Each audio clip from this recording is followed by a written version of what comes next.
Rival Sons! Pressure and Time!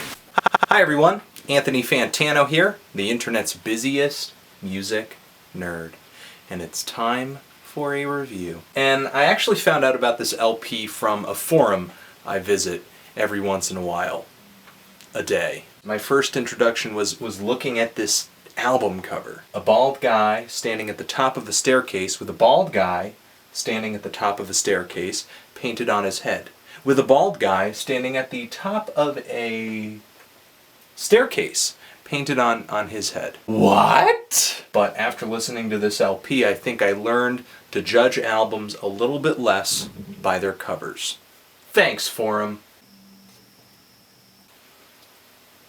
And I love my forum too, the needledrop.com forum. I love that. Love that forum. Awkward. Pressure and Time is Rival Sons' sophomore LP, and it's pretty good. It's 10 songs and 30 minutes of some straight up blues rock and hard rock. They've gone back and listened to their Sabbaths. They've listened to their Whos. They've listened to their Led Zeppelins. And from the guitar playing on this album and some of the vocal phrasing, I could only guess that these guys definitely have some blues records in their collections too, along with some Creedence Clearwater Revival and maybe some Animals. Because the song Young Love definitely sounds like a little bit of Eric Burdon is in the vocals along with the bass and drum combo. But on the song White Noise, things change up a lot.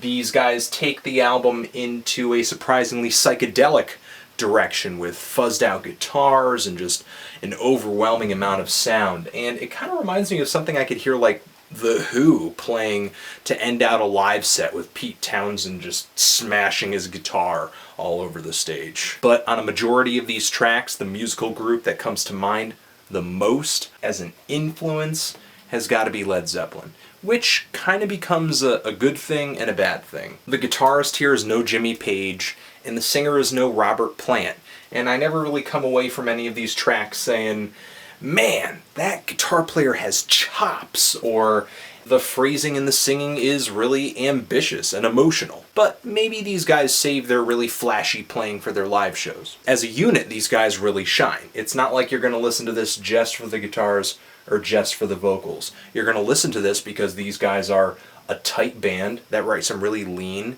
catchy, and great songs. And maybe that could be a good thing for some people, because often Zeppelin have been critiqued as being a little too indulgent for their own good, you know? And if you're looking for something of a hard rock style that's more straightforward, more to the point, maybe this is for you. There are some really standout tracks on this LP for me. I love Pressure and Time, the title, the guitar riff, and the drum beat in that song just make me want to like go downtown and just start strutting. And that electric piano that pops in over the chorus, great. And I like that these guys can put slower and softer tracks on this LP and keep them as interesting as the more upbeat songs. But I think the combination of hearing this stuff before and hearing it done better is holding me back a little bit. It doesn't ruin the album for me. It's nice to hear a modern sound on this kind of stuff. There wasn't a single song that I hated, just some impressed me more than others. Feeling a decent to strong 7 on this, liked it a lot,